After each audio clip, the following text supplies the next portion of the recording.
जीते जी कभी सेवा कर लो, पाखंड में मत पड़ो, मरने के बाद कुछ नहीं होता है।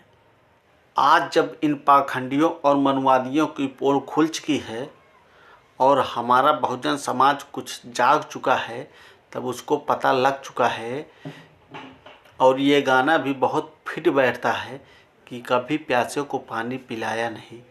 तो भैया यही सोच कर जीते जी किसी की सेवा नहीं की तो मरने के बाद उसकी त्रही या त्रयोदश जो भी बोलते हैं आप, वो क्या उसके आत्मा को शांति दिला देगी?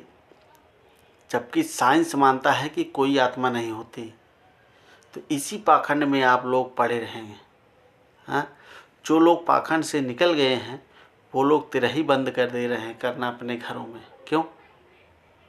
हम अपने पूर्वज से बात कर ले रहे हैं मरने के बाद, जो खाना हम उन्हें चढ़ाते हैं उन्हें मिल जाता है।